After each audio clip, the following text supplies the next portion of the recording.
So this is the start of adventure, I was going to say adventure day, but it's not. 2 nights in the hills, 3 days. So started off at the Glenmick car park, and yeah, we're just about to walk down to the Bothy, and we're going to go up to the Duloch. So it's not about the distance, it's just about us getting a bit more confident in the great outdoors. So yeah, I'm really looking forward to taking you along, and I'm just going to be brutally honest, this is the first time I've done a winter camp. Done lots of summer ones, so I suppose most principles are the same, but obviously a bit more kit. Updated some of the kit, which I'll speak about today as well. So yeah, I'm hoping all goes well, but as you can see, snow on the ground. So all in all, I think this is going to be a pretty epic adventure.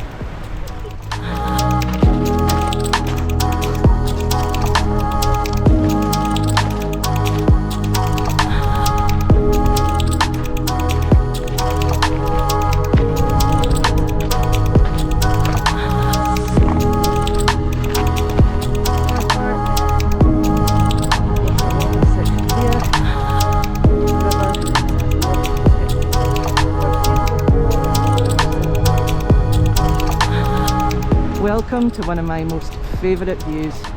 Doesn't matter how many times I've walked this walk, there's nothing quite like it.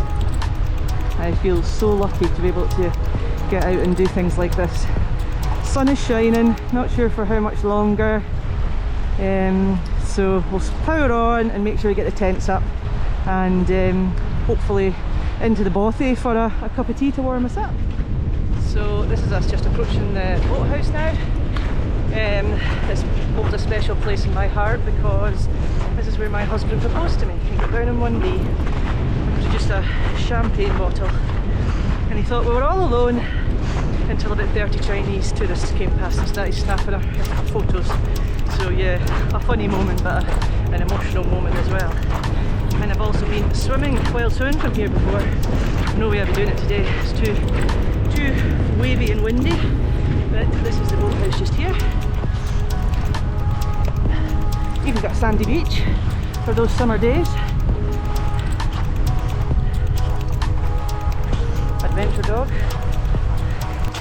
And as they say, out of the wind, when you look at that view.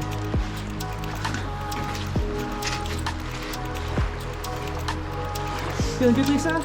Yes. Good, good. I think it's snack time. I think it's snack time as well. The only reason we come for adventures is because we can eat more snacks. So yep, just a little bit to go actually until we decide to pitch our tent, and then we're going to do a wee bit walk from there. But it's a straight there and straight back walk, so we'll get our tents pitched and get some of the weight off our backs. So I've not actually explained yet why we're out. Well, 2 reasons. Probably firstly is to set ourselves a challenge. Both of us love being outdoors and love pushing ourselves to break down barriers, but we both admit we rely heavily on husbands and partners to support us. So we decided just last night that we were just going to come out and do it alone.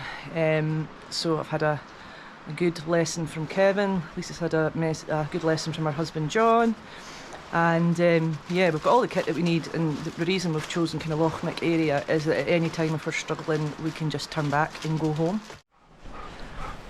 And the second reason I'm here is, it's not a reason to get out because I'd be getting out anyway, but I suppose it's giving me the confidence to get out, is having better and newer kit. So as I showed in a reel last night on my page, I'm trying out the Gregory backpack, 65 litres, and already what a game changer. Having a backpack that properly fits my hips and spreads the load is just completely life-changing.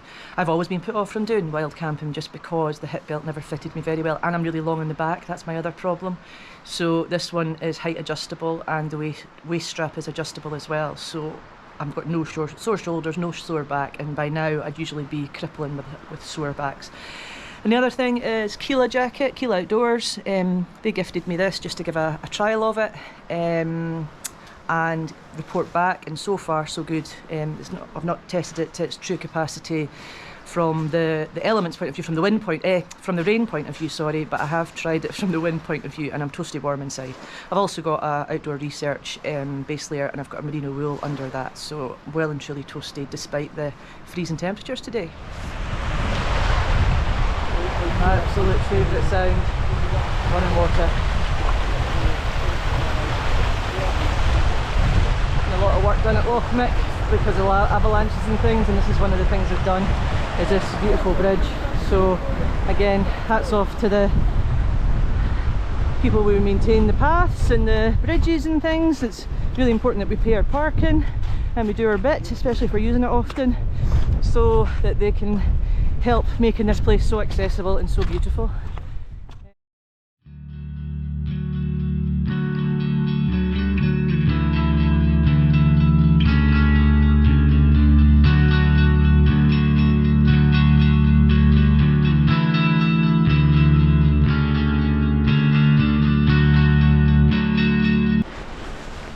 So I've got the big Agnes copper spur, some initials too, so 2-person tent because obviously I need room for my doggy. Views are pretty nice, got views through the loch, a little bit more sheltered here, we've got views over, we've got a mound just there to keep us a bit more sheltered from all the trees. So I think all in all it's a reasonable spot. There's nowhere that's going to be massively flat in this area, but well, the places that are really flat are actually down by the loch side, but it's blowing a hoolie, so that isn't an option unfortunately. So yeah, we'll see how we get on. Lisa's already started. Oh, I'm wanting my bed. Good timing, tent is up in the rain and I am just in the process of getting the sleeping bag and the sleeping mat out. So for my first time putting up this tent without my husband, I think I've actually done remarkably well. So tents are pitched and we are in the bothy at, is it the Glass Alt Shiel bothy, I think, which is part of the lodge, which I'll go into a bit more detail later on. I planned to kind of get a bit of history behind it, but I forgot, so I'll get a video of it properly, probably tomorrow morning, and I'll do a voiceover. But the bothy is so well equipped, I actually can't believe how lovely it is. There's a wood burner, which I'll show you in a minute. There's bunk beds there, we've got our tents anyway, but bunk beds for if you're just wanting to kind of do lightweight trekking in the hills here. And there's quite a few candles, and yeah, I think that we're going to just camp out here for the evening, get our supper and have a drink, and then we'll go back to the tents probably about maybe 7:30, 8 o'clock. I think it'll be an early bed tonight, ready for tomorrow's adventure. I've always longed to camp here, but maybe more so in the summer, but for something quite special. We're in the bothy, it's just Lisa and I actually, which is really nice. I don't think anybody's going to turn up now, but even if it did, it's a nice social atmosphere. So yeah, I'm just going to get you turned round in a view of the bothy. That's the main like royal house. There's Lisa lighting the way with her light. So yeah, that's the Queen and King seemingly come and stay here, and I think there has been reports of Prince Charles popping in on people when they're in the bothy, so good. So eventually got settled for the night. Cosy, cosy, cosy. It was a bit of to and fro in trying to get the doggy settled, but he is happy, I am happy, and I think it's going to be, yeah, probably sleepy time soon. I've just had a cream egg and a drink of tea. Try to not drink too much because I don't want to be getting up in the middle of the night because it is fairly blowing the blizzard just now. I'd rather stay cosy in here, but that's one good thing of having a doggy. Keeps you nice and cosy. Bailey is absolutely shattered. He's just trying to make sense of exactly what's going on, the noises in the tent and stuff. But he's got his own sleeping mat. That's his head down now for the night, I think. Oh, and again. He's just trying to get comfy. So he's got his sleeping bag. So once he's got settled, I'll cover him up. And he's got a sleeping mat under him as well. So he should be absolutely fine. I can honestly say, I don't know why I've not done winter camping sooner. It's just the coziness and the hearing the stream just next to us and the trees moving, I feel very relaxed. In fact, probably the most relaxed I've felt in months. So yeah, a happy camper right here. We'll report back in the morning and let you know how the night goes. So good night from Bailey and good night from me. Night night.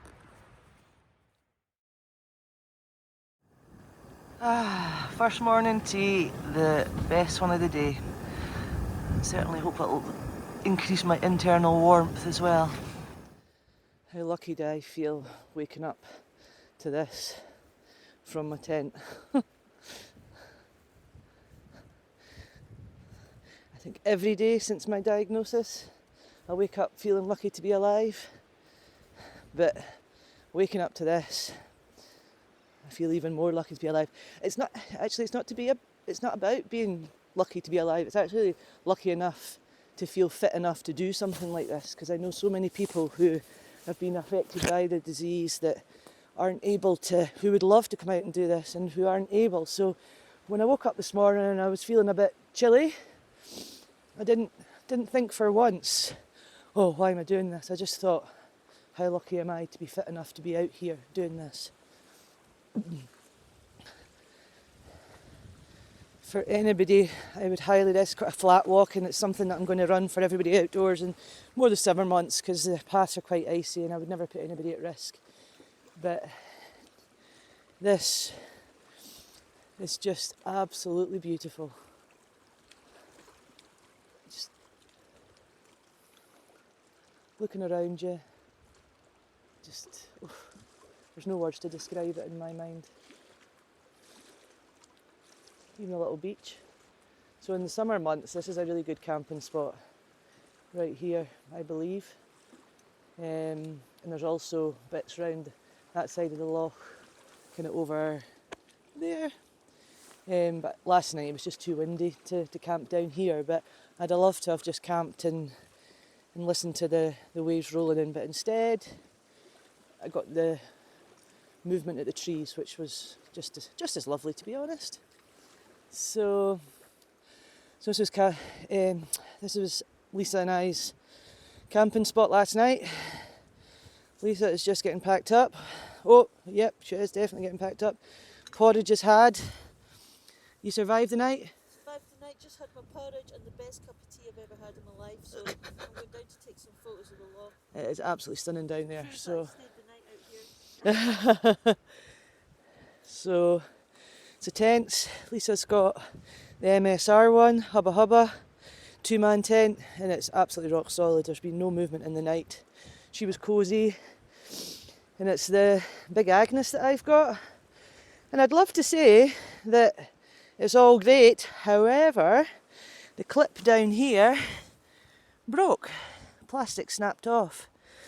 So I'll obviously be in touch with the company that I bought. It's nothing to do with the company, but I have to admit, for a tent that costs that much, I'm a wee bit disappointed that happened, because it ended up meaning that I had to do a bit of a botched job in the middle of the night in the freezing cold temperatures, so that wasn't ideal. And I know the MSR tent has got metal loops, so there's no chance of them ever breaking, so I don't know.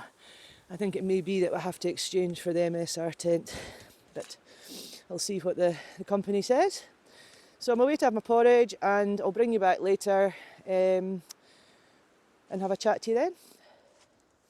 So I thought I'd just show you packing up the bottom section of the bag. So hard to do it one-handed, but that's the bottom section there. So basically it takes all my sleep kit. So sleeping bag,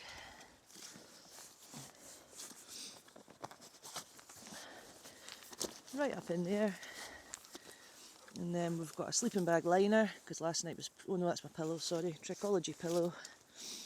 Mountain Acquaintance sleeping bag liner, thermal, which was absolutely incredible, and the mat as well, so it's pretty.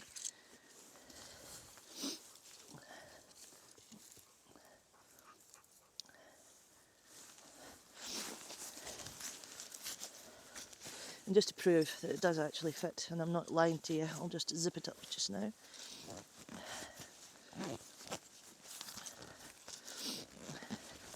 It's quite good to carry all the weight of your kit down low, so that it's all kind of sitting on your waist rather than having it up high. So I kind of go all sleeping equipment in the bottom, so that when I get to camp I know exactly where it is, but equally having all the weight down the bottom as well. So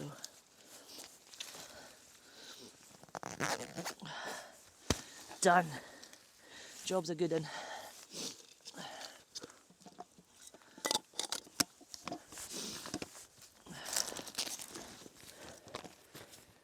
So, Big Agnes tent, putting it up yesterday, putting it up in the house, absolutely over the moon. Material, fantastic. Really nice shape, was really taut, tension wise. Obviously I didn't test it out at home because the weather was awful on the actual ground, but came here, did a lower camp just to test it out, but obviously the plan was to head up into the hills and do a camp tonight, but Big Agnes has let me down massively.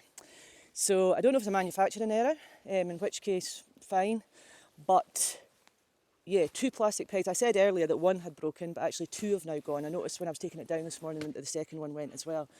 So really disappointed. The tent was really flapping in the wind last night, and I wasn't sure if it was the way I'd put it up. But when I noticed this morning that the tags had, well, I knew one had gone, but when I knew the second one had gone, no wonder it was flapping. So unfortunately, Big Agnes is put paid to our second night up in the hills, unfortunately. But never mind, that's just the way the cookie crumbles. So I'll contact the company I got it from, it's not their fault, and hopefully we'll get a resolution really, really quickly, because I want to get out a lot during this month. So yeah, I'll let you know later on how I get on with the company. But yeah, so far, not over the moon with it. Would you look at that view? That's why we come out and do it. Absolutely incredible. So that is Broadcairn, you can see the cliffs covered in the snow. I'm pretty sure you should... No, Broadcairn's a wee peak, and then the cliffs further along, I'm not sure what that is, but I'll look it up. So I just wanted to do a little bit to camera just about the backpack, because I was kindly gifted it by Gregory, but through Everybody Outdoors. They wanted somebody to test it, and I really gratefully get to keep it. And I can say I've certainly put it through its paces, although I've only been able to stay one night because of the tent. I'm packed for doing 2 nights, and everything's really comfy. I was actually quite emotional, which sounds ridiculous, but when I was down by the river this morning, to have spent a night in a tent with basically everything that fits me now, it was the best feeling ever. This is what put me off camping, because I didn't have things to fit.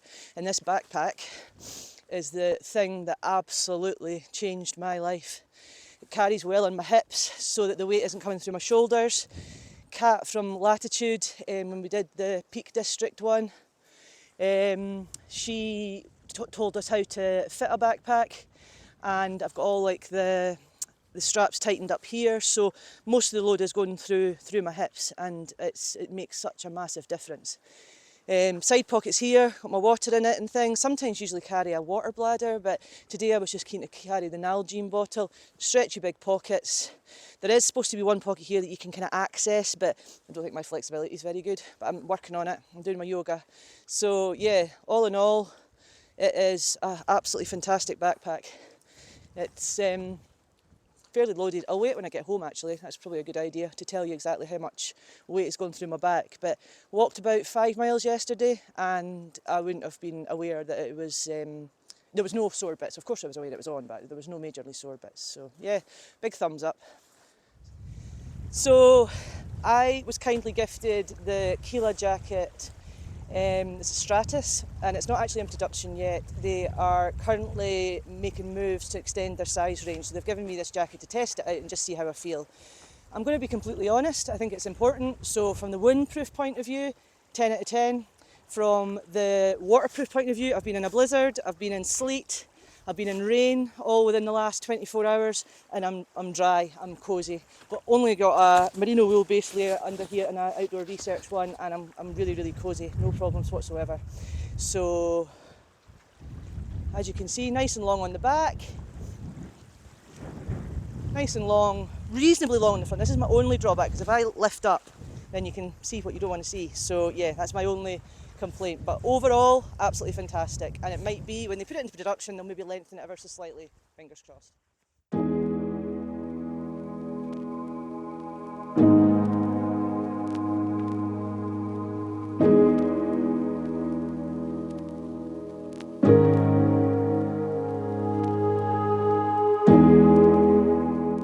So that's us back to the car. just to top the finish was 2 fighter jets flew overhead, which felt really close. So yeah, a really special day. Made all the more special with Lisa, really out of her comfort zone, her first ever wild camp, and she does it in February when it snowed, when there was deep snow, howling gales, -6, absolutely fantastic. Thank you for coming along and joining me, and I'm really sorry that we didn't end up doing 2 nights. I don't think she is, you know. You probably sabotaged my tent. So yeah, it's a shame that it got cut short, but you know, it's pretty cold actually, so it's maybe not such a bad thing. But thanks for coming along, and if you like this video, please consider subscribing and liking. This is just all new to me, and also if anybody's watching it and got any feedback, I would really appreciate it. Constructive criticism rather than trolling criticism. So yeah, and thanks to everybody that made this video possible and the gear that I was gifted, because I wouldn't be here if it wasn't for you guys. So we'll take this one home to her family because she's dumped them for a couple of days, and yeah, I suspect it'll be back for a whole cosy shower and an early night. Thanks for watching.